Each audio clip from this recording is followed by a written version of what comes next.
Welcome to the Unpacking It podcast Christmas special presented by MetaShare. I'm Bryce Johnson, and I absolutely love the Christmas season. Everything about it. Ultimately, I love Jesus, and so this fills me with hope and joy this time of year, and then that extends into all the other elements of this season of life. And in this season on the calendar each year, I love it. I soak it in. Now with two young daughters, it gets even more fun. And so today on the show, we've been doing this most years. Last year, we started with Luke and I doing this Christmas special, but this is a show with very little sports talk. Don't worry, we'll be back in the new year doing our normal sports talk, and we got some incredible sports interviews available. Today's show is about Christmas, Jesus, traditions, movies, music, and everything in between. We'll still do I'm Convinced. We'll still do Unpack This. It just won't be sports related. And then we will also have some other fun in between. And we'll do the MetaShare moment of the week. That's what we'll do. So there is a sports element toward the end of the show. I'll let you know what the best sports moment of the week was. Before we jump in, let me thank our presenting sponsor, MetaShare. My wife and I, we've been so thankful for MetaShare. We've been members for the last 5 years, and they've provided us with an affordable and effective way to pay for healthcare.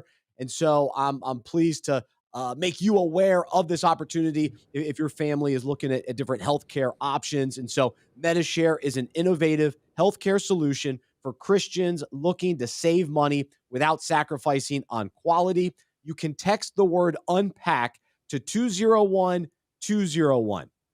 That's text the word unpack to the number 201-201. All right, so we're going to let you know what our favorite movie clips of the season are this year, some of our favorite Christmas songs this year. And so let's say hello to Luke Heaton. Luke, Merry Christmas. You got the Christmas sweater, looking good. And man, how you doing? How you feeling about the Christmas season? You know, in the spirit of Christmas, I am feeling quite jolly this morning. Very jolly. And, red's a good color for you. It's very strong, very powerful. So maybe a little intimidation on my part with that bold red you're rocking today. But it is exciting. Last year, the Christmas, our technology has significantly upgraded since last year. I remember we recorded on Zoom. Yes. And I was wearing my wife's work headset. Ooh. And I was at her parents' house. And now, wow. Now we got. You're married? I am married now. Yes, I am now married, which is fantastic. First Christmas as a husband. Oh, there you go. That's right. So now we got the studio set up, the microphones, and we're gonna get into it today. What a year it's been. And what's so fun though, because the reality is, we talked about this on last Monday's show. Life is so unsettled, uncertain, oftentimes very confusing. But what I think I love most about the consistency of Christmas is that I can count on certain aspects every year. I know I'm going to put ornaments on the tree. I know I'm going to drink eggnog. I know I'm going to enjoy a wonderful Christmas Eve service. And so, it's just like, and the list goes on and on. But I think that's what I love about traditions. And I think just growing up, even when life was uncertain, Christmas, I could count on that. I could count on the fun, count on the joy, count on the family time, count on experiencing the spirit of Christmas. And guess what the spirit of Christmas is? It's God's Holy Spirit. It's in the Christmas spirit. Why do we have joy and peace and fun? And there's so much, just positivity. It's because God's at the center of it. And so when that's truly the case and we recognize and we're aware of his presence, we enjoy it even more. And so that's what I love about it. So on this show, oftentimes we'll talk about similar things each year, but we go back to it. It's the yearly traditions, the yearly elements of Christmas. That's right. That we love. And so let's begin with I'm Convinced, Christmas edition. Luke, you lead us off. What are you convinced of regarding Christmas? Oh, gosh. So there's a handful of things, but there's one hill that I absolutely die on, and it is listening to Christmas music before Thanksgiving. So, before Thanksgiving happens. So as early as the Christmas season. No, I am convinced that you should listen to Christmas music as early as you want to.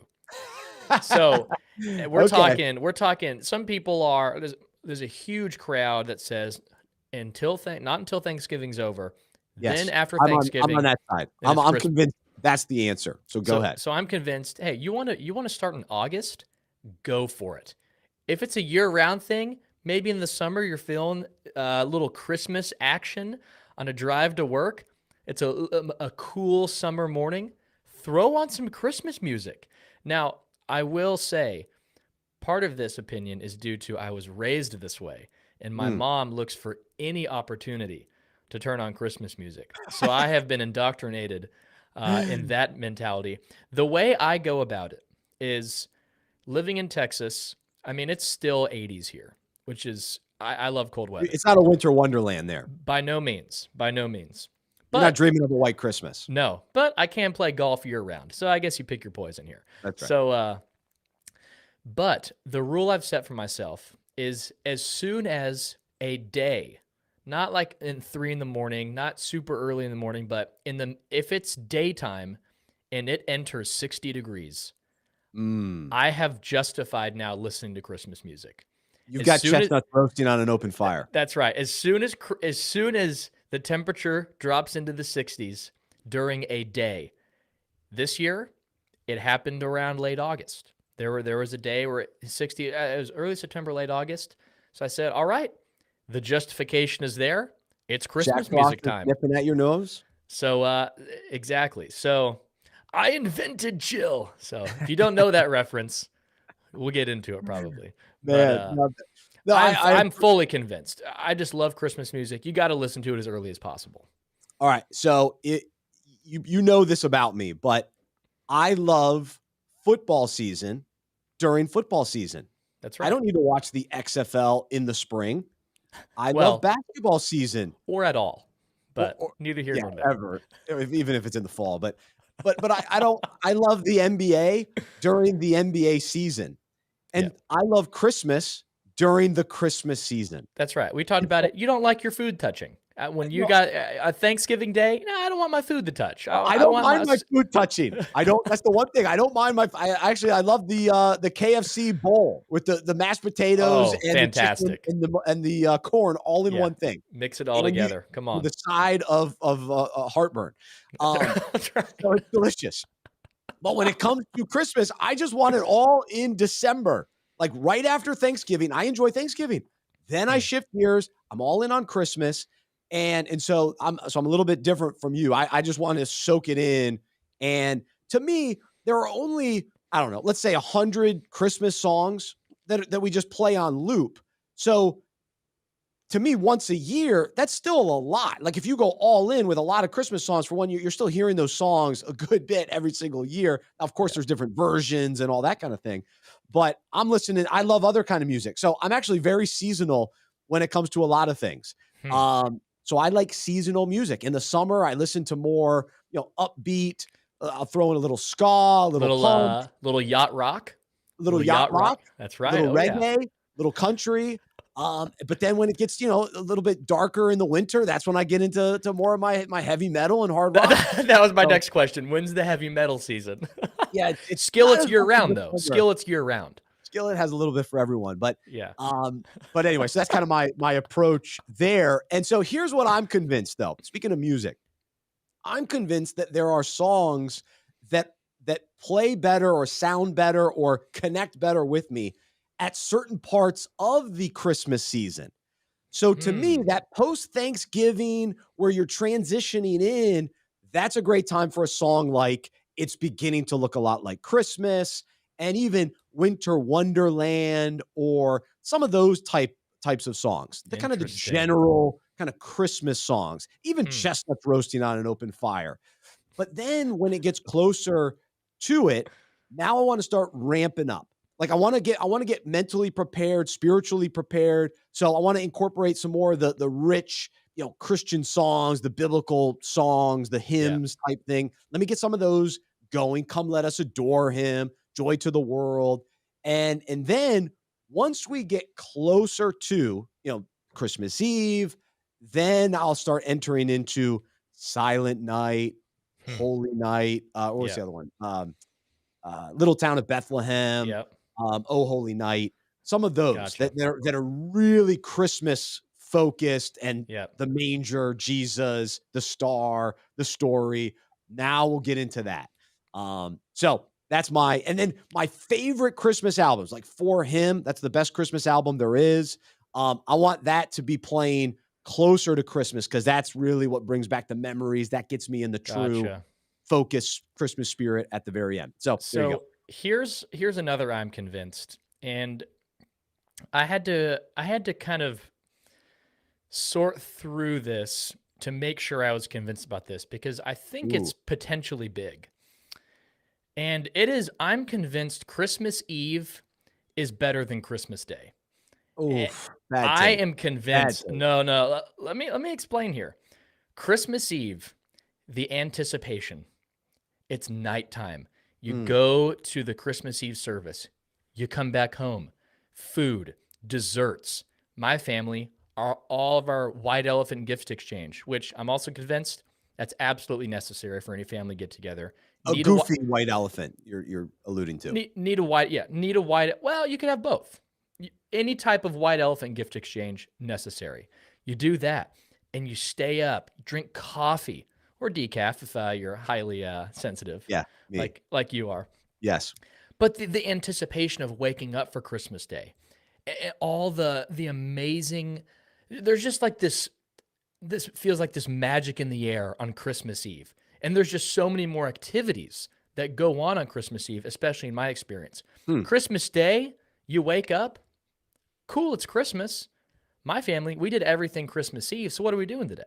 Well, really? You wake up. To me, you wake up and it's, Christmas is kind of over. Like, it's Christmas Day. Outrageous. Like tomorrow's the 26th. Christmas is over. You're already looking for the 26th? No, so Christmas Day for me was always sad, because I'm thinking, man, Christmas is basically over. But Christmas Eve, it's that knowing that I can enjoy Christmas Eve and also know that tomorrow is still technically Christmas, because it's Christmas. It's Christmas Day. Christmas. The 25th is Christmas. All of the buildup is for Christmas Day, so you embrace the greatest day of the year. But to me, Christmas Day was always a letdown compared to step it up. The amount of fun and activities and the service and the get together with family, all that happens on Christmas Eve. There was just so much more going on than Christmas Day.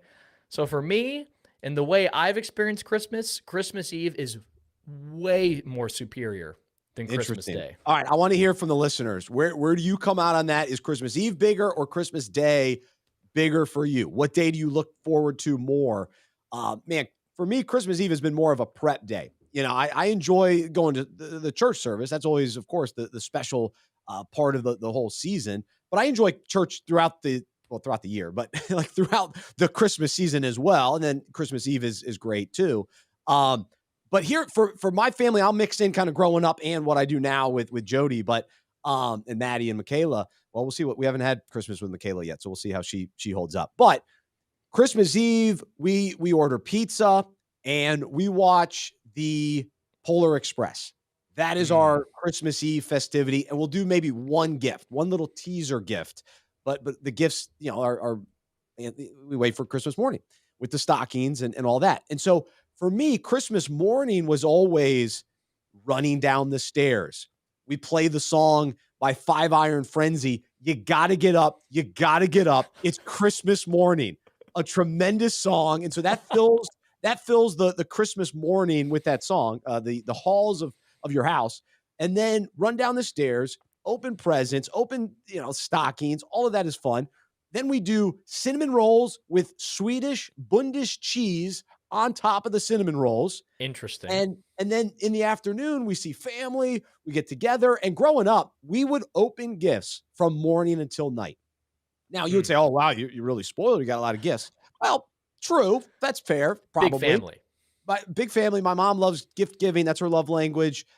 She's filled with love. She's got a lot. She probably has all 5 love. Darla's awesome. Awesome. She's a superstar. But we open gifts all day long because every gift matters. We slowly open it. We analyze it. We try it on. We criticize it. We embrace it. We make fun of each other for different, like I have 2 brothers. So if somebody got like a funny sweater, oh man, we were ripping him. We were going all in. So it was a full examination. And so that's why all day Christmas Day was opening gifts. So we would text other extended family, 6 o'clock, 7 o'clock at night. Oh yeah, we're still opening gifts. We have been since the morning. So I will agree to disagree, just because we did everything on Christmas Eve. There's no wrong way to do Christmas. So it's all amazing. But you reminded me of something I think we will agree on.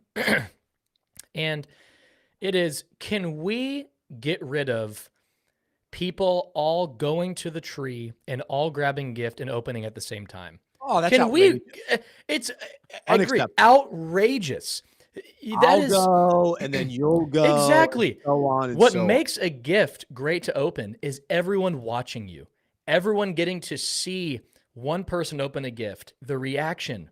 The person who gave it is also able to receive the joy of who gave you this. Oh, your aunt gave you this. Great. But if everyone goes and opens at the same time, one, it makes it end quicker, which who wants to do that? We're all about prolonging. Yes. And also you don't get attention. The gift giver doesn't get recognition.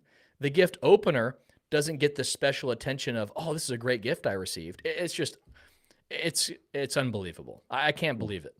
So, I know. I hate that for people that they've chosen to do that, but that seems crazy. So I'm glad we're in agreement on that.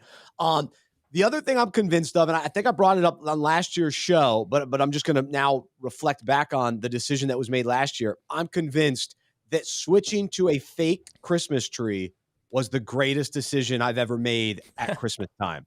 So growing up, I embraced going to find a Christmas tree and putting it up and the smell of a real tree. But every year I got sick. I'm allergic to trees. But every year I would just accept the fact that, hey, we're going to have a real tree in the house and I'm going to have, allergies and ultimately would just get sick every Christmas. The fake tree. Oh, it's so much easier. You don't have to water it. Oh. It's ready to go. You just pull it from the attic and you're all set. And so it's a game changer. It's clearly the way to go. Again, I'm all about starting Christmas early. So I'm fine putting the tree up well before Thanksgiving. So Madeline and I, we put the tree up well before Thanksgiving. Growing up, we had kind of like a thankful tree, Thanksgiving theme, and then redecorated it Christmas theme. But you get a real tree, you put that sucker up too early, it's not lasting until Christmas Day. It's shedding. Oh, it's a disaster. And also practically, I don't know what it's going to be like going to pick up a tree with my Hyundai Sonata. Shout out to Hyundai. I don't know if I'm strapping a big tree onto the top of that bad boy, but have I done that? I guess I did. I did that to my Hyundai Elantra. Ooh, Elantra. All right. Yeah. Keep it in house. So one, was total. Go get a fake tree. It's a game changer, reusable, and get it in the middle of the year to save money. Yes. Big discounted tree. So that's what we got it a few months before Christmas. Nice. It's just it's just so clearly the way to go. It's unbelievable. But I will say, we did a real tree one time growing up, and it was fun to say that I've done a real tree. But get that out of the way, scratch that itch, and then move on to the real deal, which is the fake tree. I understand the Clark Griswold philosophy of go find your own tree in the woods and cut it down and bring it home. Yeah, there's something cool about that. If you live in a place like that. Yeah. In Fort Worth, Texas, that's just not going to happen. No, we actually have trees. Probably they're not that far away to go up in the mountains in North Carolina. A bunch of Christmas tree farms, but it's still, yeah. I just can't do it. So I'm out on that. All right, give me. I know you got a couple other things you're convinced of, and then we'll get to unpack this. But why don't you tell me your thoughts on Christmas caroling? So this is a lost art, I must say. A huge lost art. So speaking of lost arts, yesterday, the Unpacked lunch, the lost art of the pop-in. We talked about the pop-in. Yeah, that's Christmas just a lost art. Pop-in. You just show up to people's houses and say, hey, we're here for the eggnog and cookies. What's going on? We're too individualistic. Let's welcome the pop-in. Come on. Yeah. So got to bring back the pop-in. Christmas caroling. The community group Madeline and I are in, we are trying, every 2 months, we try to do a group service thing. How can we serve some people in our church or the community? And this year we went Christmas caroling to those older folks in our church who are kind of shut in and never really get out. So I've never really Christmas caroled before outside of my fraternity, went and sang carols to sorority houses, which I just stayed near the back, not very disinterested. But true Christmas caroling, showing up to someone's house, going in, I was uncomfortable with it because I was expecting it to be likened to people just singing happy birthday to you, but for longer. So when people sing happy birthday to you, it's terrible. How do you react? Do you smile? Do you make eye contact? You kind of sing along. You have to look at them, then you have to look up because you can't just stare at them. You're just staring there as people sing to you. You're judging their voices. It's horrendous. It's absolutely horrendous. If you like being sung happy birthday to you, please let me know. I have yet to meet a person. So if you are that person, please come out of the woodworks and alert us. So I was thinking Christmas caroling was going to be like that. Man, was I wrong. It's to show up, especially for these families. The first couple who went to, older couple, really are able to leave their house. They were sobbing as we were singing to them because they were so touched and so... they were happy that people were there. They were able to have interaction, that they were being served. They were singing along with all the carols. And we just sung 2 or 3, and it was just about 15 minutes of being there, and they were so impacted by it. And I'm thinking, wow, that Christmas caroling done right, thinking of others, it's just unbelievable. So now I see the amazing side of Christmas caroling rather than the potential awkward singing happy birthday to, but on steroids. Yep. Okay. No, that's a great observation. And my question is, how many people does it take to go Christmas caroling? Because what if I just went with Jody, my wife, who's a wonderful singer, me, who's just very loud, good singer. Yeah. I'm just loud. And then Maddie's starting to learn Fa La La La La and a number of Christmas songs. She likes Come Let Us Adore Him. I was singing Go Tell It on the Mountain this morning on her way to school. All I was right. belting. I've been practicing with my Christmas songs. I got to tell you, I sing to her on the way to school and then putting her to bed, and she's enjoying it, I must say. Wow. So I'm wondering if I come out of retirement for Christmas caroling, but how many people do I have to rally to make it where it's like, oh yeah, we're going around a neighborhood Christmas caroling? I think that's the key. Our group was about 12. Our group was 12, and that was a great number. 2 people, I don't know. I don't know about that. Painful. 35 people, yikes! That's maybe a little intimidating. Yeah. So, I don't know. Maybe just a basketball roster, 10 to 15. I think that's a good number. That's fair. That's fair. The other thing is how many songs per house? Because, how do you know if the people, if they start clapping, does that mean they want more, or they clap and say, all right, that's enough. Hey, thanks. Okay, thanks. We're eating our cookies and eggnog right now. So here's the thing. You have to err on being not staying long enough than overstaying your welcome. Because one more verse. If you're exactly, if they want more, they'll ask for more. But if I'm being sung to, there's no out. I can't just walk in. So we would go 2 songs. One, they were older, so we didn't want to just make them stand forever. So it was easy for us to say, we'll do 2 songs. We'll be there for about 10, 15 minutes on to the next house. But yeah, you got to err on the side of not staying long enough. Staying too long, that's brutal for the person being sung to. Yes. The other concern is, do you ring the doorbell or you just allow your voices to draw the people out gosh, of the house? No. How terrifying would that be? Like the creep, you just hear these voices slowly arise as you're sitting in the recliner. Oh. No, I think that's the traditional way to do it. Really? Yeah, you go, wait, are there people outside singing? I think there is. Let's go out and see them. Ooh. Oh, the carolers are here. Merry Christmas, everyone.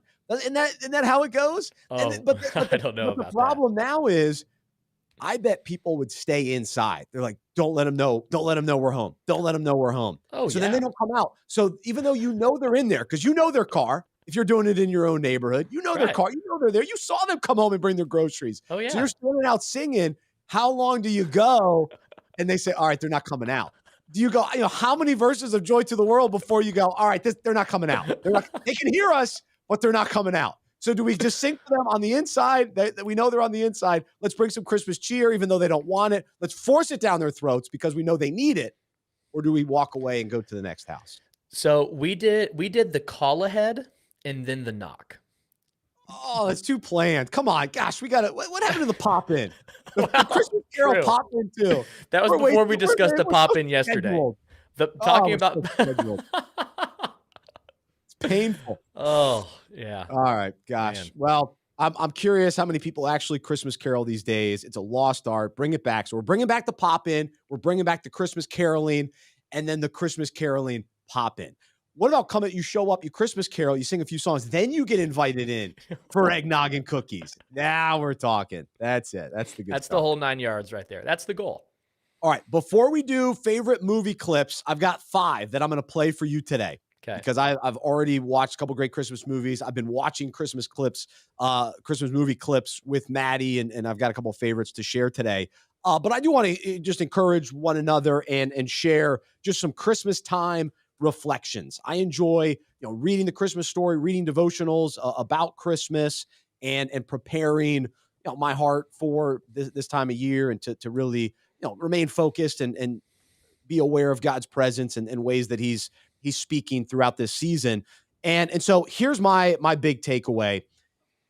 I was wondering about the whole aspect of Mary and Joseph having to go back to, or going to Bethlehem for the census. I was like, why is this, part of the story, just those details? And what ended up hitting me was the journey to Bethlehem and how difficult it must have been. Here, Mary is pregnant. She's having a ride on a donkey. We don't know how long how long the trip really that was. And just the idea that here, they've had to deal with some of the ramifications of, wait, Mary and Joseph aren't yet married.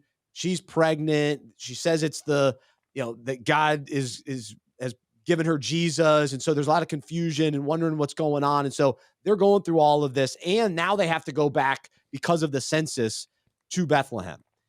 And so what hit me was, because this was just a hard year for me personally. I've talked about it on the show. It's just a lot. I've had a lot of things pulling at me and just challenges.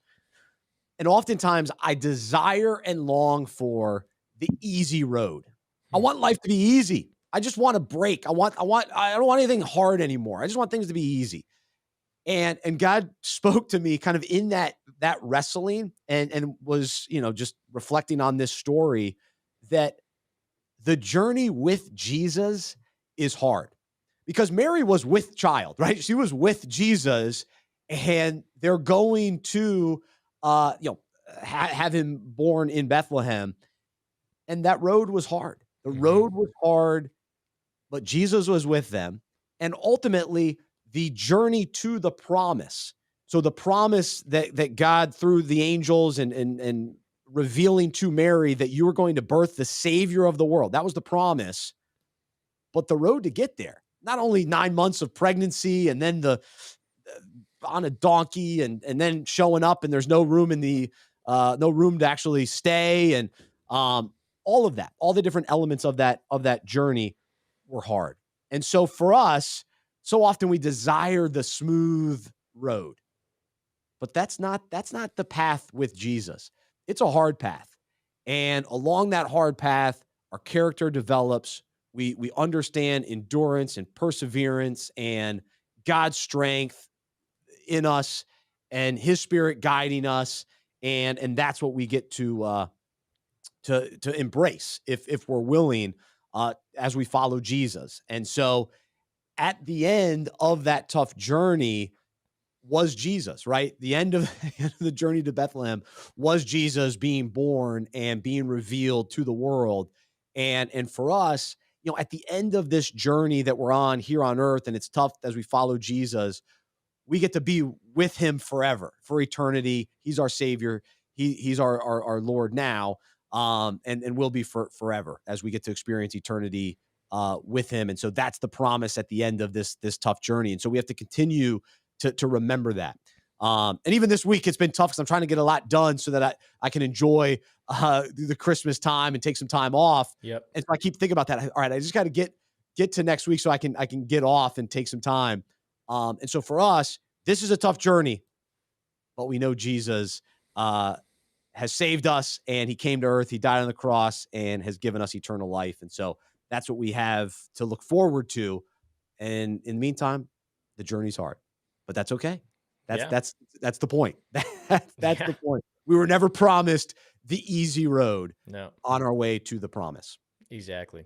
Yeah, the thing I'm really reflecting on is just how profound like the Emmanuel prophecy is. Like Emmanuel in Isaiah 7:14, God promising Israel there's going to be a son born. You'll call him Emmanuel, which means God with us.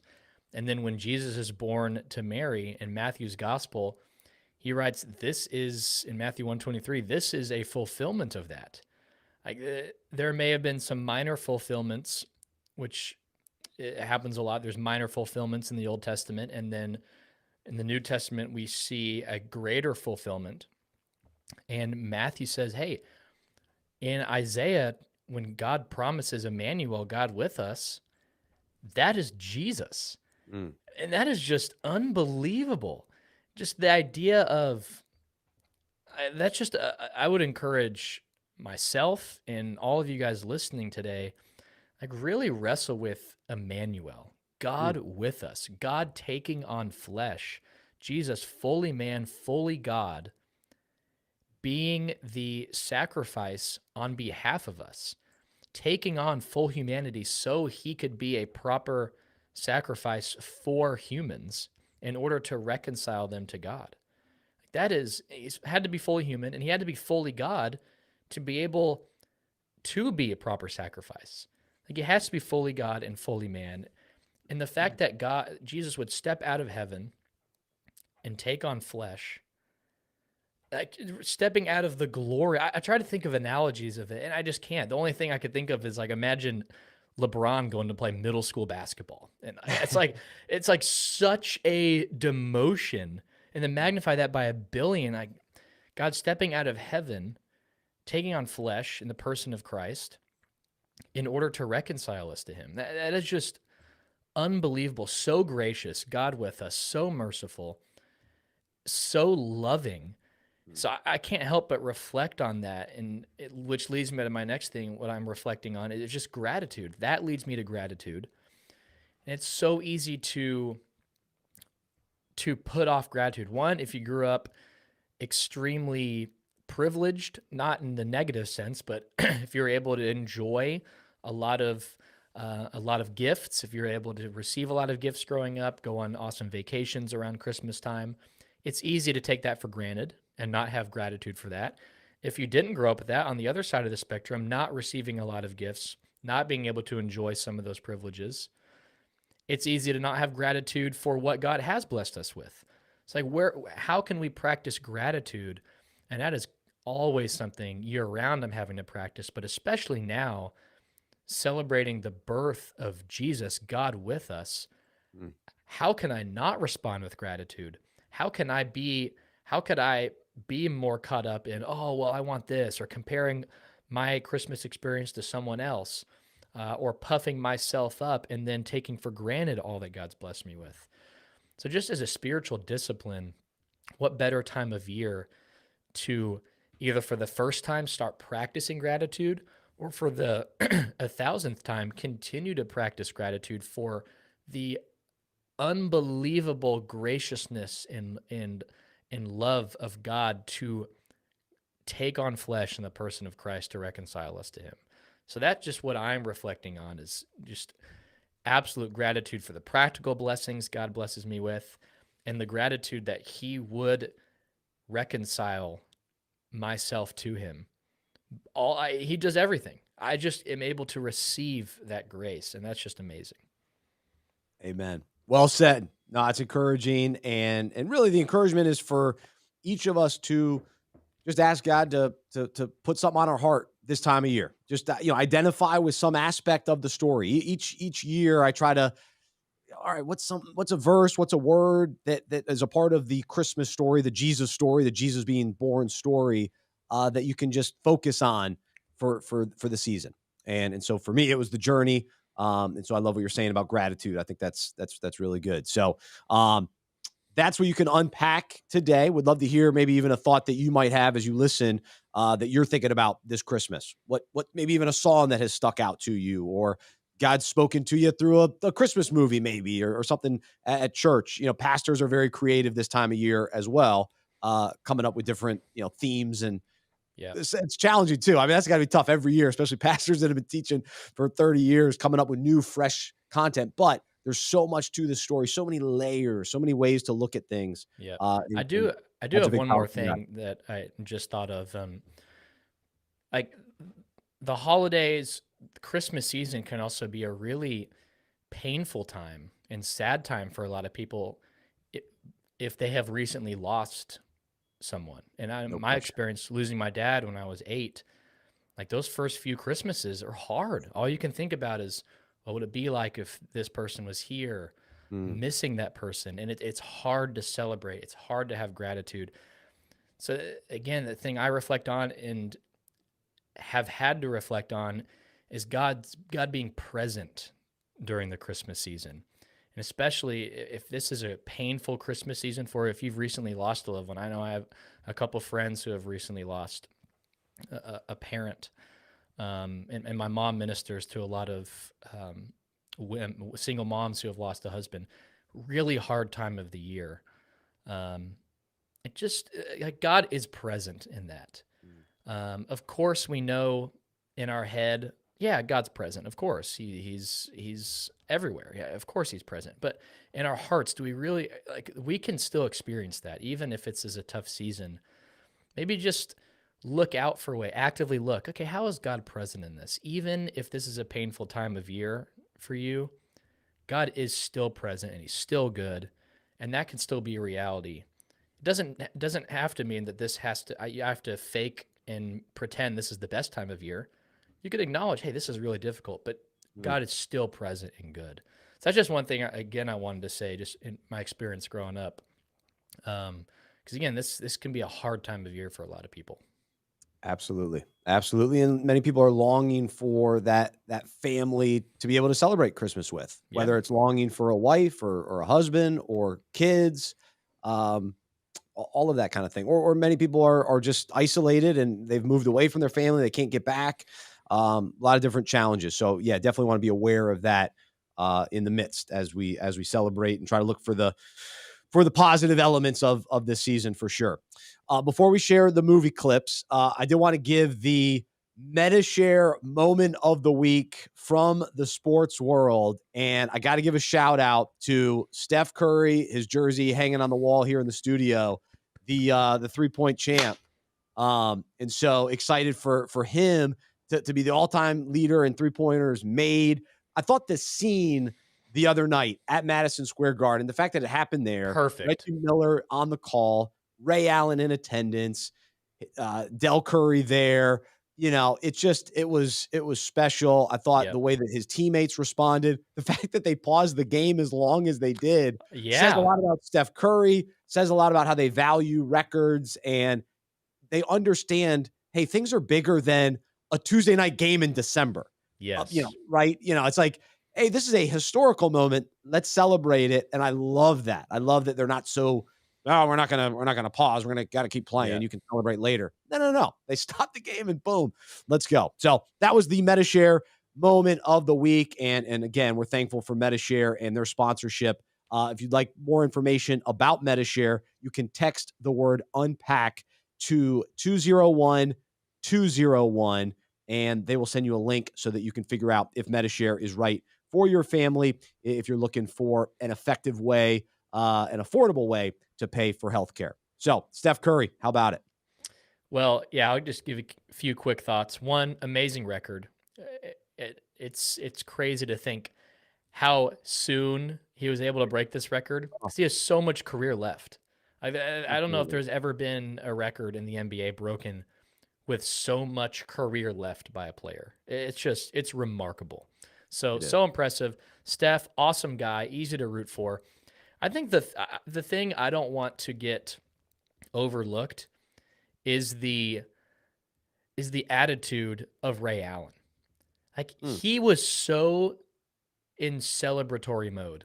Like he wasn't bitter. I mean, maybe behind closed doors he is, but publicly he wasn't bitter. He was one of the first people to show recognition and honor, and that's really cool. I just don't want to take that for granted, because there's a lot of old head players who would respond bitterly, and Ray Allen showed nothing but praise and excitement for Steph Curry. And again, to do it at Madison Square Garden, it was the perfect scene. It was neat. That was a special really NBA moment for sure. So that very worthy of the Metashare moment of the week. All right, so we're limited on time today, but I did want to make sure we do the 5 Christmas movie clips of the year, and so some of these are just ones that I caught while I was watching Home Alone 2. Which I think is better than Home Alone 1. And so I've already watched Home Alone 2 this year. And then I've been watching some clips from Santa Claus and Santa Claus 2 with little Maddie, and she loves it. And so I'll tell you which clip I've got Maddie saying. But anyway, let's get into it. And so here we go. Here's number 5.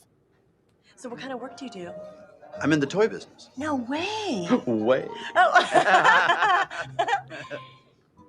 That sounds so creative. I love it. I love creative people. Yeah. So that's from Santa Claus 2. And way. So I've got Maddie saying that. So like before bed, I'll go, no way. And Maddie will go, way. Oh, that's awesome. It's so good. So good. And like that's like a long dinner scene. It's that first blind date. Tim Allen. And then she gets up and sings him the Christmas song. Oh, it's so funny. It's a great hilarious 3-minute scene, and it is hilarious. But my favorite part of it is the no way. Very good. Very good. All right. So let's go to number 4. Just I wondered if you would do you want to go get some noodles or pie? Noodles. But I don't want to keep you from your date. So you want to go get some noodles? And then later in that clip, so your idea of a night out is noodles and pie, and then she just walks away. It's rich. Gosh. Also Santa Claus 2. too. Very underrated. Very underrated. And I love awkwardness. So if you know me, my humor is awkward humor, social humor. So first dates, this is great stuff. All right, now I think this is a Home Alone 2 one. Here we go. Do bundle up. It's awfully cold outside. That's from the hotel guy after he gets smacked by the mob. And so do bundle up. It's awfully cold outside. Great line. I think I got one more from Home Alone 2. Funnily enough, we No. never lose our luggage.